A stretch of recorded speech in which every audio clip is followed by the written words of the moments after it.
Students, आज का जो हमारा टॉपिक है वो व्हाट इफ एनालिसिस है। इसके अंदर 3 ऑप्शंस हैं, वो हमने करने हैं आज। बेसिकली व्हाट इफ एनालिसिस का क्या मीनिंग होता है वो समझिए आप ध्यान से। व्हाट इफ एनालिसिस मतलब डिफरेंट डिफरेंट टर्म्स के ऊपर, डिफरेंट डिफरेंट वैल्यूज के ऊपर आप अपने डेटा को समराइज करना चाहते हो और एनालाइज करना चाहते हो कि कौन सा बेस्ट है और आपको कौन सा गेट करना चाहिए आगे के काम के लिए। तो यहाँ पर ये 3 स्ट्रक्चर जो आपको व्हाट इफ एनालिसिस के अंदर दिए हैं, तो इन तीनों को वन बाय वन हम समझते हैं। जिसमें से पहला ऑप्शन मैं आप लोगों के साथ शेयर कर रहा हूँ, सिनेरियो मैनेजर।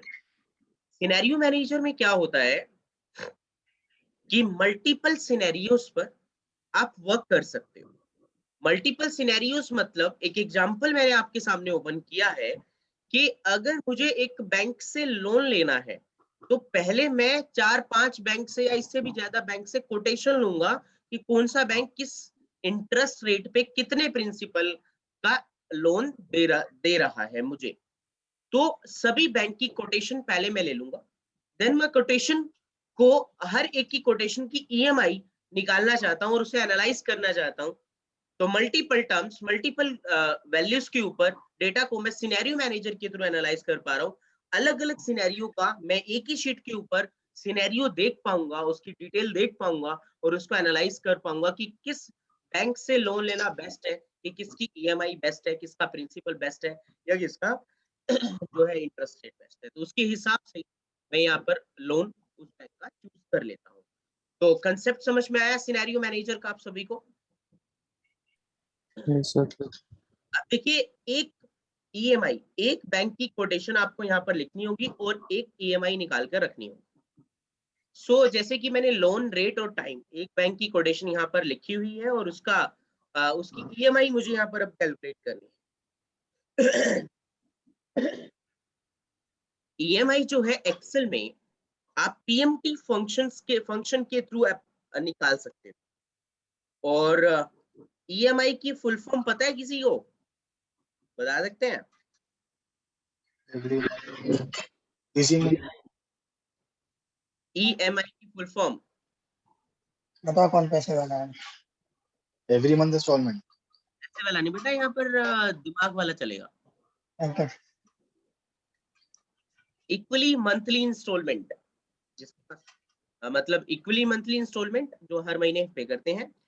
और पीएमटी की फुल फॉर्म मैंने यहाँ पर लिखी है पर मंथ टर्म, कि ये दोनों बातें एक ही हैं। पर मंथ की टर्म कितनी बनेगी इस लोन की, या ईएमआई कितनी बनेगी। बट एक्सेल में ईएमआई को कैलकुलेट करने के लिए आप पीएमटी फंक्शन का यूज करते हैं। एक डिटेल आपको लिखनी होगी, एक बैंक की कोटेशन यहाँ पर लिखनी होगी कि एक लोन जो है, एक बैंक जो है 5 लाख का लोन दे रहा है 8% के इंटरेस्ट रेट पे, तो 8% आपने प्रॉपर लिखना है। टाइम 10 ईयर्स, ओनली टाइम के सामने 10 लिखना है, ईयर्स वर्ड आप इसके अंदर नहीं लिखेंगे, सिर्फ नंबर लिखेंगे, वैल्यू लिखेंगे। अब इसके ऊपर हम पीएमटी फंक्शन अप्लाई करना स्टार्ट करते हैं और ध्यान से समझिएगा इस फंक्शन को। आप इक्वल्स टू पीएमटी आप यहाँ पर अप्लाई और ब्रैकेट स्टार्ट किया आपने। तो जैसे पीएमटी फंक्शन के अंदर क्या मैटर है, सबसे पहले यहाँ पर आपसे पूछ रहा है रेट। तो ये जो चीजें नीचे सिंटेक्स में आ रही हैं बहुत जरूरी है समझनी। अगर ये चीज वाला सिंटेक्स समझ नहीं आया तो आपके लिए प्रॉब्लम्स रहेंगी। तो रेट मतलब 8%, रेट मतलब 8%। और उसके बाद अब इसको बताना होगा कि जो 8% है वो किस हिसाब से। 8% बेसिकली ईयरली के हिसाब से होता है। तो कोई भी बैंक आपको लोन देता है तो जो भी इंटरेस्ट रेट बताता है वो ईयरली के हिसाब से बताता है। तो आपने इंटरेस्ट रेट को सेलेक्ट किया और डिवाइड बाय 12 कर दिया ताकि वो मंथ में डिवाइड हो जाए। आपको मंथली इंस्टॉलमेंट देनी है ना कि ईयरली। तो मंथली इंस्टॉलमेंट देने के लिए इस इंटरेस्ट रेट को आपको डिवाइड बाय 12 करना पड़ेगा, देन कोमा। फिर सेकंड ऑप्शन है एनपीईआर, नंबर ऑफ पीरियड। टोटल कितनी इंस्टॉलमेंट के लिए लोन आप ले रहे हो। तो 5 साल में टोटल कितनी इंस्टॉलमेंट बनेंगी अमन, बताओ आप। 5 साल में टोटल कितनी इंस्टॉलमेंट बनेंगी, बता दे यार। अमन काहे शांत पड़ गया? मैच वाला है फिर भी। हाँ दिवांशु, कितनी इंस्टॉलमेंट बनेगी 5 साल में? 60. 60। तो या तो आप एनपीईआर में 60 लिख दो, या फिर 5 वाले जो टाइम वाला सेल था उसको सिलेक्ट करके इंटू 12 कर दो। तो बात ही एक ही है ना, 5 इंटू 12, तो 5 वाले सेल को सिलेक्ट करके इंटू 12 कर दिया, राइट? समझ में आया यहाँ तक? यस और नॉट? Yes, yes sir. और not? Yes, sir. Yes sir. इसके बाद थर्ड पॉइंट आता है पीवी, प्रिंसिपल वैल्यू, कि अभी आपके जो लोन है उसकी वैल्यू कितनी है। तो आप 5 लाख को सिलेक्ट कर लो। तो C2 तो 8% है, C3 यहाँ पर 5 है, C1 यहाँ 5 लाख है। तो इन सेल्स के अंदर जो वैल्यू लिखी होगी वहां से वो वैल्यू ऑटोमेटिकली पिक करेगा और कैलकुलेशन निकाल कर दे देगा। बस आपको यहाँ पीवी तक का ही काम करना है, प्रिंसिपल वैल्यू तक का, देन ब्रैकेट क्लोज कर देना। देन एंटर करते ही आपका ईएमआई यहाँ पर निकल जाएगा कि अगर आप लोन लेते हो 5 लाख रुपए का 8% के इंटरेस्ट रेट पे 10 साल के लिए, 10 साल के लिए सॉरी, तो यहाँ पर जो 10 साल के लिए है तो कितनी इंस्टॉलमेंट होगी, 120 इंस्टॉलमेंट होगी ना। तो उसके हिसाब से यहाँ पर इसने कैलकुलेशन निकाल दी कि इतनी ईएमआई आपको पे करनी पड़ेगी।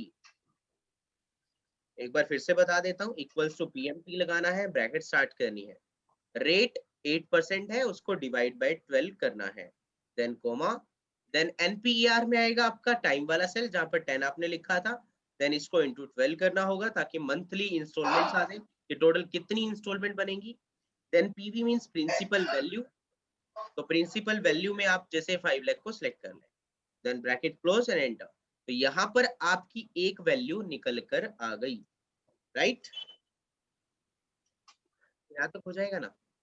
अब इसके बाद जो सेकंड स्टेप आता है, अब सिनेरियो मैनेजर में काम करना है कि ऐसे 5 बैंक और हैं जिनकी कोटेशन हमारे पास है, बट मुझे उनकी ईएमआई कैलकुलेट करनी है। मुझे सिर्फ इंटरेस्ट रेट पता है और प्रिंसिपल पता है उन बैंक्स का, टाइम तो खैर सेम ही रहेगा। 10 ईयर में पे ही मैं लोन लेना चाहता हूँ, तो मैं चाहता हूँ कि मुझे जो है वो 5 लाख और 8% के ऊपर चेंजेस चाहिए कि अगर कोई बैंकर 6 लाख का लोन दे रहा है डिफरेंट रेट पे तो वो मुझे बताए, अगर 4 लाख का दे रहा है डिफरेंट रेट पे तो वो मुझे बताए। तो मेरे पास जो डिफरेंट बैंक की स्टेटमेंट्स हैं वो यहाँ पर प्रिंसिपल और इंटरेस्ट रेट ये दोनों बातें अलग अलग हैं। तो आप जैसे यहाँ पर आप दोनों सिलेक्ट करते हो, मतलब आप प्रिंसिपल और इंटरेस्ट रेट दोनों मैंने बैंक से लिए हुए हैं, अलग अलग बैंक से, कि वो किस प्रिंसिपल पर किस इंटरेस्ट रेट पे दे रहा है वो यहाँ पर उसने दिए हुए हैं पहले से। तो अब जैसे कि जो भी मेरे पास मैनुअल कोटेशन है, जो भी मेरी नोटबुक में लिखी हुई है, वहां से देख देख कर मैं सिनेरियो मैनेजर में पुट करता रहूंगा।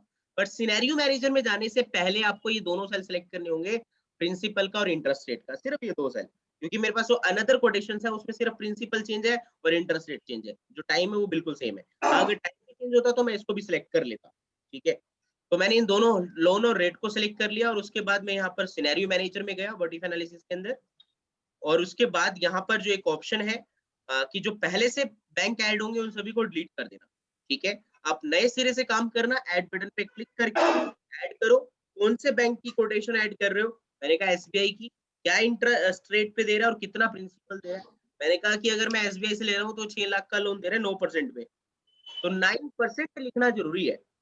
देन आप इसे ऐड कर दो, अगर दूसरा बैंक है तो ऐड करो, अगर एक ही बैंक है तो ओके कर दो, और बैंक नहीं है तो ओके, अगर और बैंक्स हैं तो ऐड। तो आप ऐड पे आइए, एक्सिस बैंक हमें दे रहा है 4 लाख का लोन 8% पे, तो 8% मैंने डाल दिया। देन एक और बैंक ऐड किया, मैंने कहा कि आईसीआईसीआई बैंक दे रहा है मुझे, यहाँ पर आईसीआईसीआई बैंक दे रहा है 7 लाख का लोन 9% 10% पे, ठीक है। तो ऐसे सभी बैंक की जो है मैंने यहाँ पर ऐड कर दी, और अगर और बैंक है तो ऐड पे क्लिक करो, अगर और बैंक नहीं है तो आप ओके कर दो।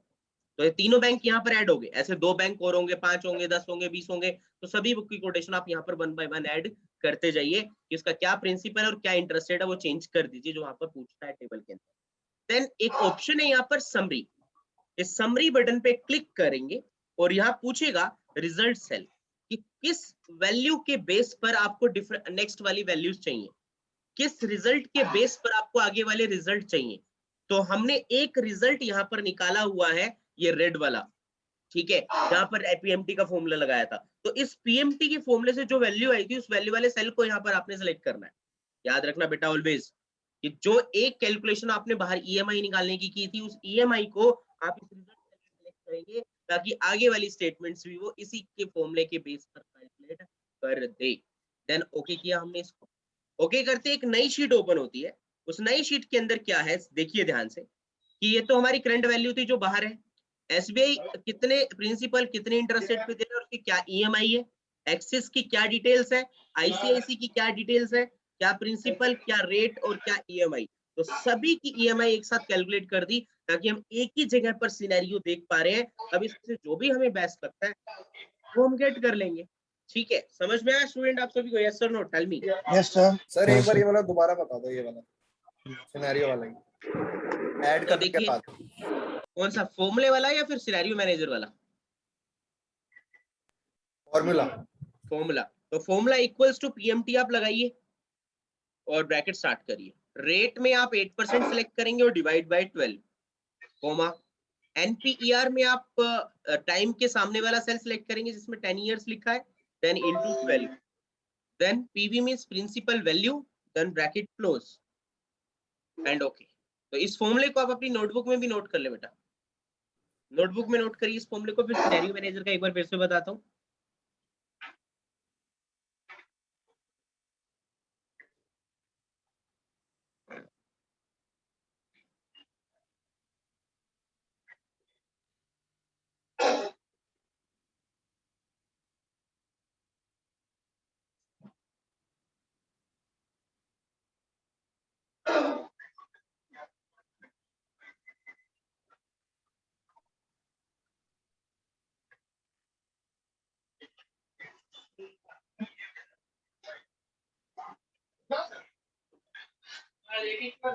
हम सर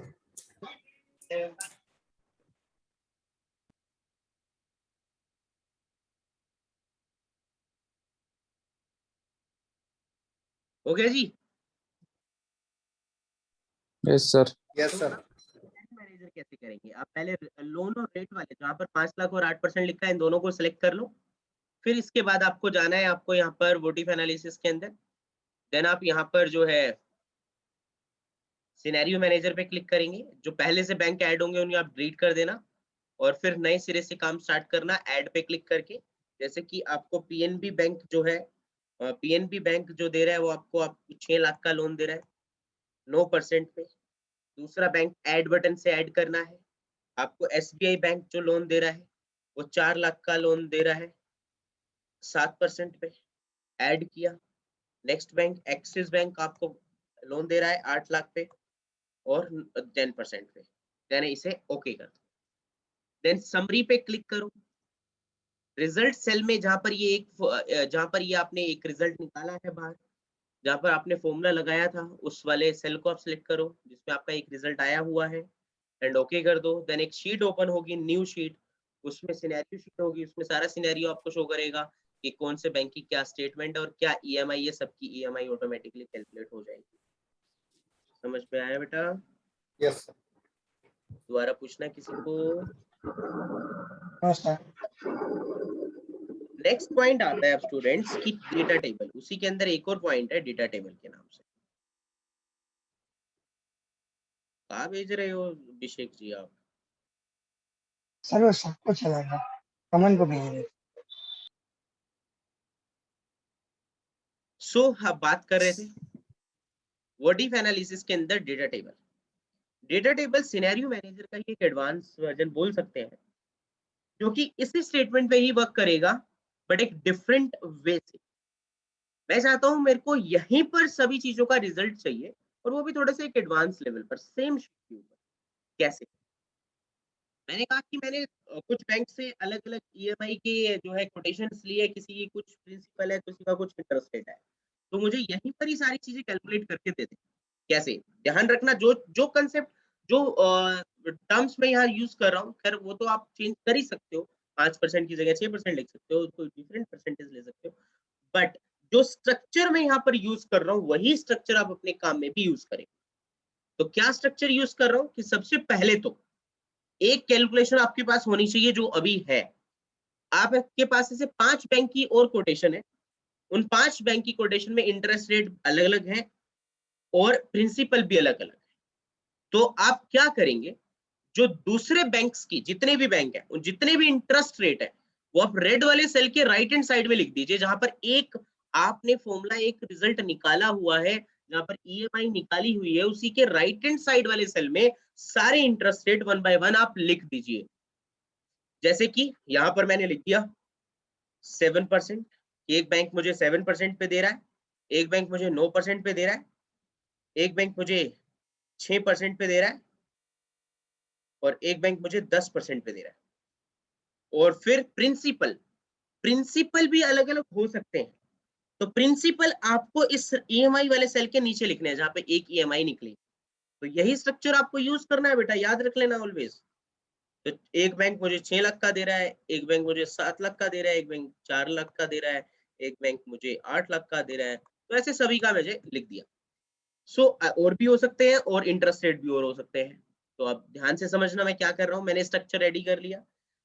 ईएमआई जहां पर एक कैलकुलेट हुई थी उसी के राइट हैंड साइड में ही आपको सारे इंटरेस्ट रेट लिखने हैं डिफरेंट बैंक्स के जो भी आपने लिए हैं।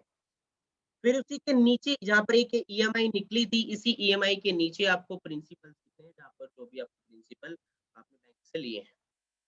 देन ये काम करने के बाद ध्यान से रख लेना, बिल्कुल इजी है कि आप इस ईएमआई वाले सेल से, ईएमआई वाले सेल से आपको आपकी पूरी टेबल सेलेक्ट करनी है।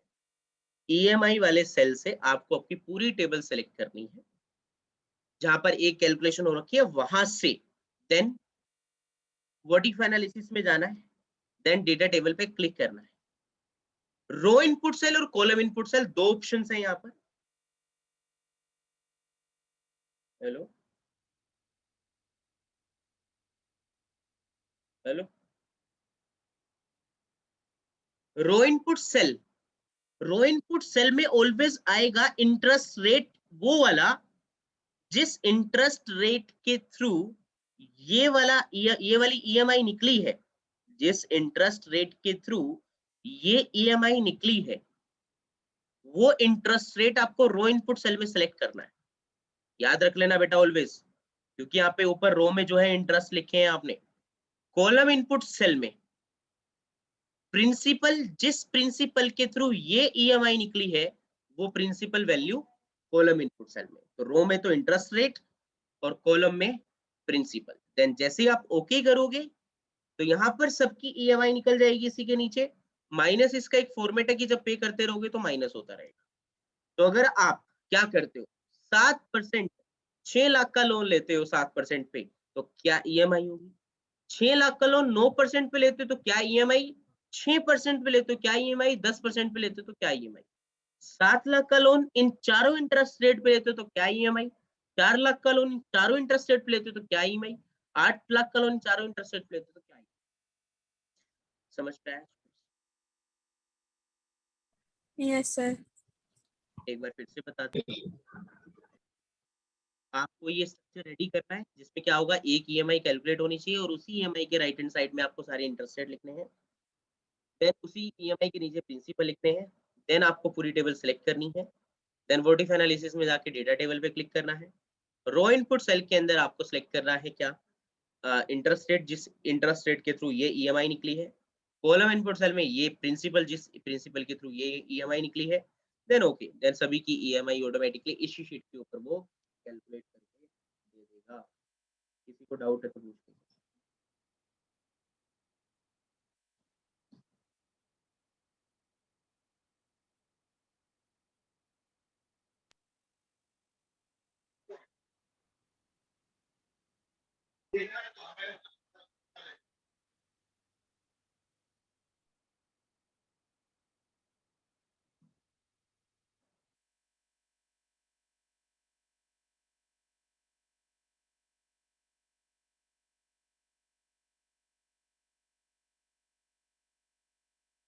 तो अब इसके बाद नेक्स्ट पॉइंट आता है आपका गोल सिक। गोल सिक क्या होता है समझिए। वर्टिफ एनालिसिस के अंदर एक ऑप्शन है आपके पास गोल सिक के नाम से, तो समझिए कैसे यूज होगा। गोल सिक के मतलब टारगेट तक पहुंचना, गोल तक पहुंचना। कैसे टारगेट या गोल तक पहुंचता। मैं टेबल यहाँ पर बना लेता हूँ, उस टेबल से आपको बहुत अच्छे से समझ में आ जाएगा।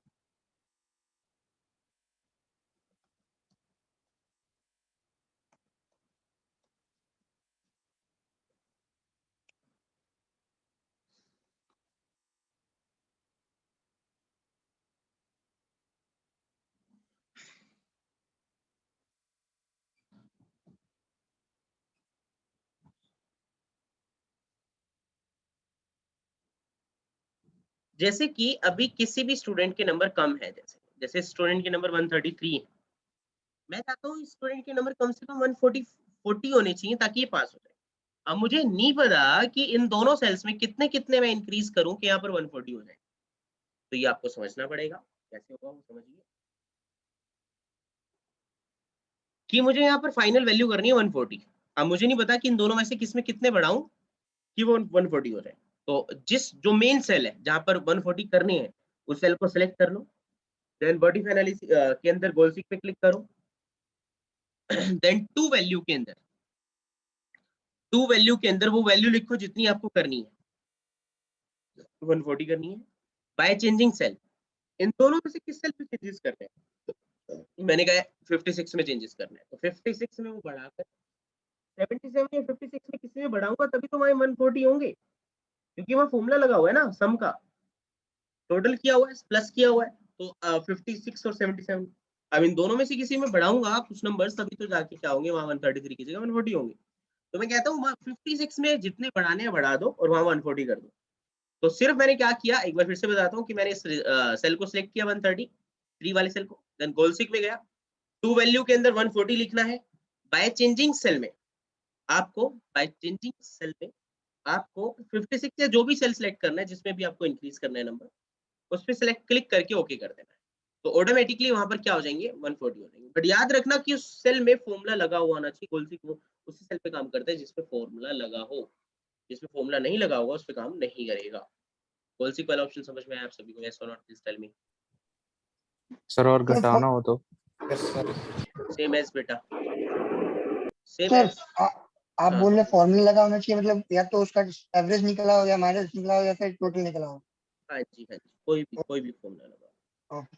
अब जैसे कि यहाँ 155 है, मैं क्या है 150 करने हैं, कम करने हैं, तो अब वापिस आते हैं गोल सीक में, तो मैं यहाँ टू वैल्यू के अंदर 150 लिख देता हूँ और बाय चेंजिंग सेल में किस में कम करना है, मैंने कहा 89 में कम करना है और ओके किया, हो गया ना। तो वही सेम सिचुएशन, तो कम भी कर देगा बढ़ा भी देगा जैसे भी आपको करना है, तो गोल तक आपको पहुंचाता है और गोल सीक करवाता है, टारगेट कंप्लीट करवाता है एक तरीके से, जो भी आपका टारगेट है। आपको खुद बताने की जरूरत नहीं है कि कितने कम करे कितने ज्यादा करे, कुछ मैटर नहीं है। समझ में आ गया सभी को? Yes sir. Yes sir. Yes yes sir, sir. Yes sir. Great. तो ये आपका वोटिफ एनालिसिस का एक चैप्टर था जिसको हमने कंप्लीट कर लिया। वोटिफ एनालिसिस के अंदर तीनों ऑप्शंस कवर हो गए। फॉर्मूला टैब के अंदर मैंने फॉर्मूला ऑडिटिंग के अंदर सारे ऑप्शंस करवा दिए थे स्टूडेंट्स, मतलब वही अवेलेबल नहीं फॉर्मूला था। सर, हाँ नहीं जी, सर, शायद एक मिनट सर, नहीं वही हमें डाउट था, वही पूछना था। ये वाला कंसेप्ट हो गया था हमारा, नहीं हुआ था? कौन सा? ये ट्रेस ट्रेस वाला तो हो प्रेसिडेंट, गया, ट्रेस रिमूव एरो डिपेंडेंट। भी हो गया था, रिमूव हाँ, एरो ये भी हो गया था। तो रह क्या गया इसमें? और सो फॉर्मूला बता दिया था, एरर चेकिंग शायद इस एविल वाले फॉर्मूला, पोर्शन को हाँ। एक बार मैं फिर से बता रहा हूँ तो ध्यान से देख लेना, ठीक है? फॉर्मूला ऑडिटिंग वाले पोर्शन को, तो फॉर्मूला ऑडिटिंग में बेटा क्या होता है, देखिए ध्यान से।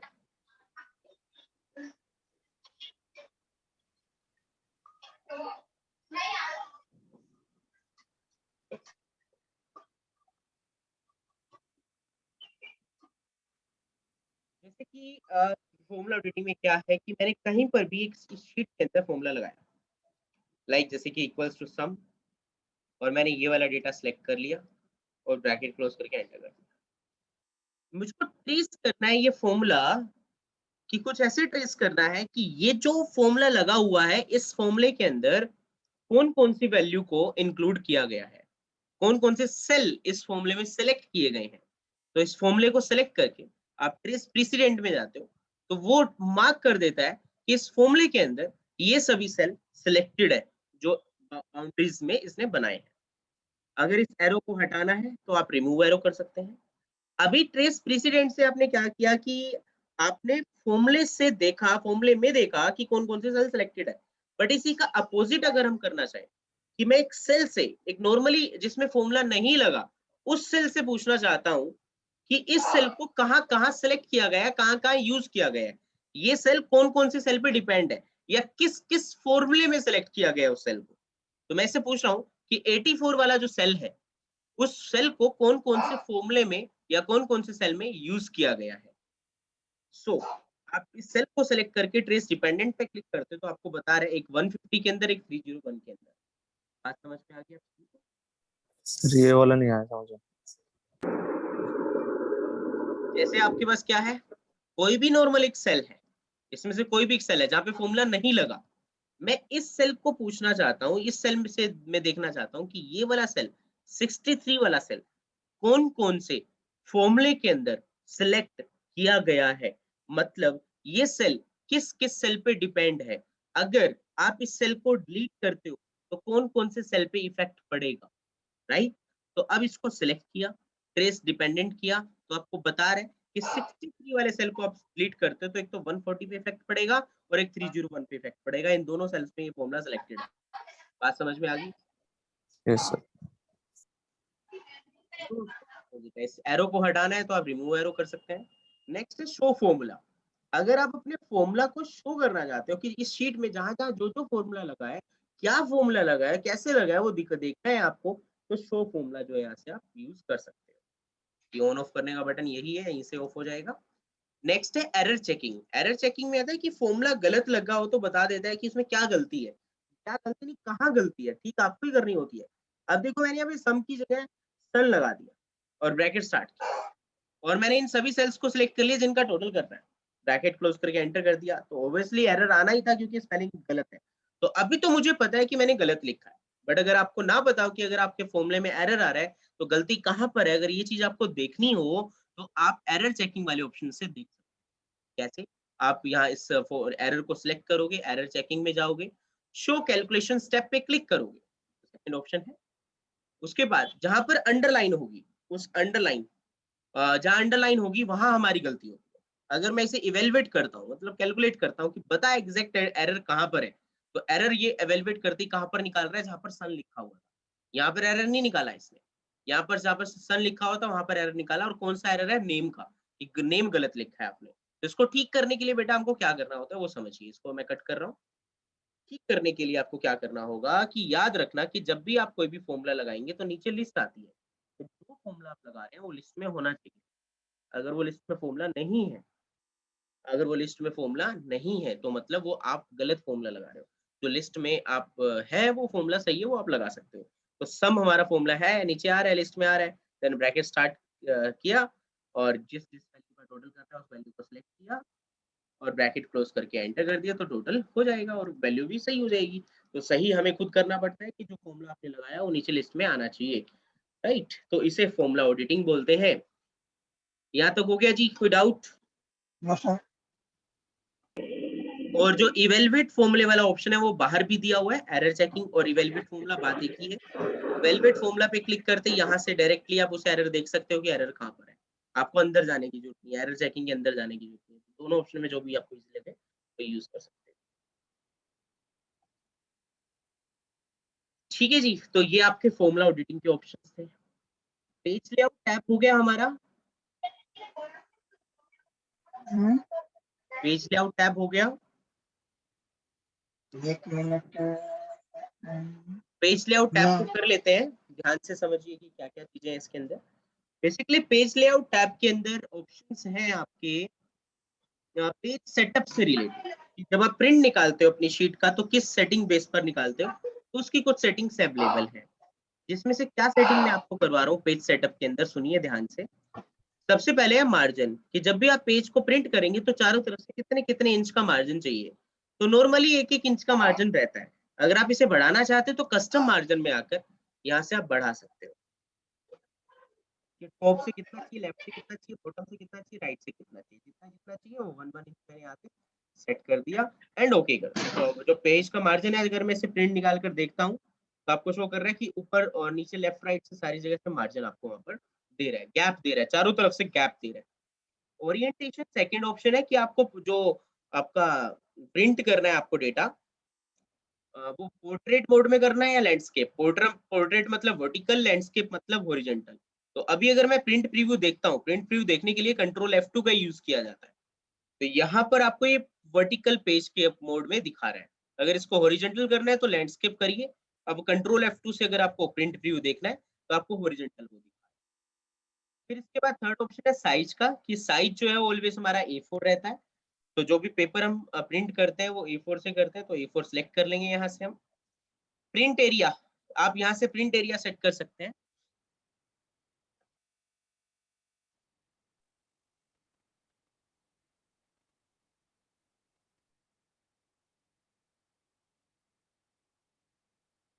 प्रिंट एरिया में क्या होगा, अभी जैसे आप प्रिंट प्रीव्यू देख रहे हो, तो ये प्रिंट प्रीव्यू है आपका, ठीक है। और आप चाहते हो कि दोनों टेबल आपको नहीं चाहिए, आप ना प्रिंट एरिया सेट कर देना चाहते हो कि सिर्फ ये डेटा आपको चाहिए, सारा नहीं चाहिए, दोनों टेबल आपको नहीं चाहिए। तो आप एक सिलेक्टेड एरिया का प्रिंट कैसे निकाल सकते हो वो समझो। कि जैसे कि नीचे टेबल बनी हुई है, मैं चाहता हूँ सिर्फ इसी एरिया का प्रिंट निकालना है और किसी एरिया का प्रिंट नहीं निकालना। तो मैं इस टेबल को सिलेक्ट करके प्रिंट एरिया में जाता हूँ और सेट प्रिंट एरिया कर देता हूँ। तो अब अगर कंट्रोल F2 करके आप देखते हो तो आपकी सिर्फ वही टेबल यहाँ पर प्रिंट होकर आएगी जो भी आपने सिलेक्ट करके लगाई। इसके बाद नेक्स्ट ऑप्शन आता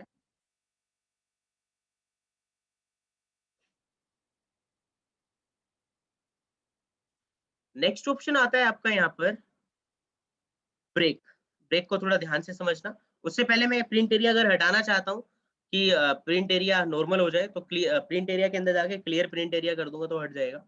तो अब जैसे नेक्स्ट आता है ब्रेक, कि आपका पहला पेज कहाँ ब्रेक हो रहा है, दूसरा कहाँ हो रहा है, तो वो तो आपको पता लग रहा है आपकी शीट पे। आपको थोड़ा सा मैं जूम करके दिखाऊंगा यहाँ पर, देखना कि आपका जो पहला पेज जो ब्रेक हो रहा है इस डॉटेड लाइन पे ब्रेक हो रहा है। डॉटेड लाइन दिख रही है आप सभी को? यहाँ पर आपका पहला पेज ब्रेक हो रहा है, डॉटेड लाइन दिख रही है आप सभी को? Yes sir. तो यहाँ तक G48 तक आपका पहला पेज है। तो अगर आपने अपने पेज की जो है ब्रेक चेंज करनी है कि पहला पेज यहाँ पर ब्रेक हो जाए 10,572 पर, तो अगर पेज ब्रेक करना है तो कैसे करेंगे? आप ब्रेक के अंदर जाइए, इंसर्ट पेज ब्रेक कर दीजिए, तो आपका पहला पेज यहाँ पर ब्रेक हो जाएगा। एक बार फिर से बता रहा हूँ मैं, ध्यान से देख लेना। जहां तक आपको पेज चाहिए ना, उसके नीचे वाले सेल में आप कर्सर रखेंगे, जैसे कि इस कॉर्नर वाले सेल में।